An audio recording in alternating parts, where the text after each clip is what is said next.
आज वो लोग जिन्हें अमेरिका गाड़ियों की चाबियां देने इधर खैबर पख्तूनख्वा में आया है, जिनसे छुप छुप कर सफ़ीरों से, मैंने तो 3 माह पहले कहा था कि ये एब्सोल्युटली नॉट, और जनाब हम नहीं मानते, ये सारा कुछ झूठ है। ये तो रातों रात एम्बेसी के चक्कर लगा रहे हैं कि जनाब हमें थोड़ा सी बात झूठ बोलने दें, हमें कुछ कहिएगा नहीं, हमने कौम को बेवकूफ़ बनाना है। लेकिन ये कौम बेवकूफ़ नहीं बन सकती। इस कौम को अल्लामा खादिम हुसैन रिजवी जैसे रिजाल नजरिया देकर गए हैं। मुकाफ़ात अमल देखें, वो जो पिछले साल इसी 14 अगस्त वाले दिन हमारे लोगों पर तुमने पर्चे काटे थे और उनको जेलों में बंद किया था, ना हमें उसका अफसोस है और हमें ना इस पर ज्यादा फख्र है, हमें उन शहीदों के खून पर फख्र है कि उनके खून की बरकत से आज हम फिर फैजाबाद जा रहे हैं कल,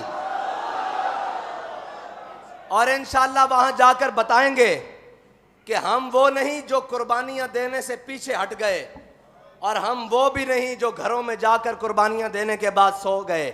हम वो हैं जो कल भी मैदान में लब्बैक या रसूलुल्लाह का परचम लेकर खड़े थे और ताजदार खत्म नबूवत का नारा लगाने के लिए कल भी फैजाबाद इंशाअल्लाह जा रहे हैं। और याद रखना, बाबा जी एक जुमला कहते थे, सदा बादशाही मेरे रब की है। हमें इस पर कोई अकड़पन नहीं है, फख्र नहीं है कि जनाब हम जा रहे हैं। हमें इस पर फख्र जरूर है कि हमारे किसी शहीद ने पीठ के ऊपर गोली नहीं खाई, सीने के ऊपर खाई है।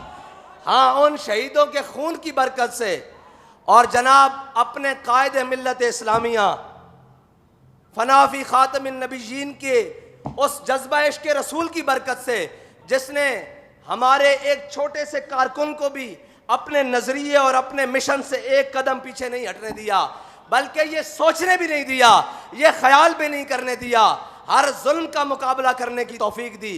उनके जज्बों की बरकत से इंशाअल्लाह हम जा रहे हैं फैजाबाद और जाते रहेंगे। और बाबा जी फरमाते थे कि अमेरिका उनसे डरता है जिनके बारे में इकबाल करके गया है कि ये फाका कश जो मौत से डरता नहीं, जरा रूह मोहम्मद इसके बतन से निकाल दो। और अब तो मुखालिफ भी ये कहते हैं कि तुम इनको कैसे रोक सकते हो, अगर उन्होंने ऐलान कर दिया है जाने का तो फिर उन्हें सवारियों की जरूरत नहीं, वो तो इंशाअल्लाह पैदल भी चल पड़ेंगे, क्योंकि हमारी लाइन बड़ी तोड़ तक जुड़ी हुई है। अगर हमारी रास्ते में सवारियां खराब भी हो जाएं, हजरत अबू खैसमा अंसारी की तरह, हजरत अबू जर गफारी की तरह, तो हमारे बड़ों ने सवारियों का इंतजार नहीं किया, पैदल चल पड़े।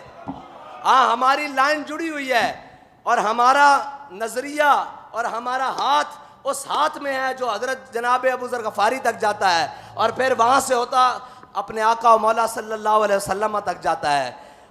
और हम लोग कहते हैं जी आप जीतेंगे कब और क्या होगा, मैंने कहा ये मेरे अल्लाह के फैसले हैं।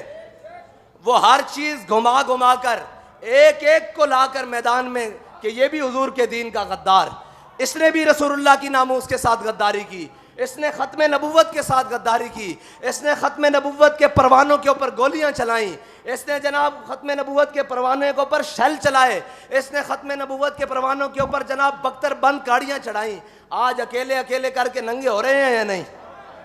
हाँ, हम रहे या ना रहे, लेकिन इंशाअल्लाह हुजूर का दीन तख्त पर आएगा और अल्लाह ताला अपनी हिकमतों से इस दीन को गालिब लाएगा।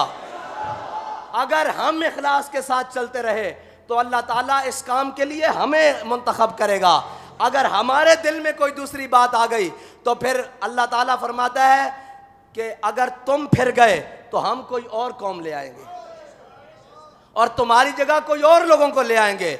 इसीलिए हजरत अबू दरदार रोए थे कि आज अल्लाह ताला ने हमें वक्त दिया है, हमें रोना चाहिए, या अल्लाह हमें उस जिल्लत से बचाई कि हमारी जगह तो हमें तू मुस्तरद करके कोई और लोगों को ले आए। अगर तूने अपने हबीब के दीन का झंडा हमें दिया है तो फिर ता क़यामत हमें इसे उठाने की तौफीक भी अता फरमाना। और अगर तूने लब्बैक या रसूलुल्लाह का नारा लगाने की हमें तौफीक दी है तो फिर ता क़यामत और कब्र हशर में भी हमें यह नारा लगाने की तौफीक अता फरमाना। और किसी मलामत करने वाले की मलामत से, किसी डराने वाले के डर से हमें महफूज फरमाना। हमें अपना और अपने हबीब का डर अता फरमाना।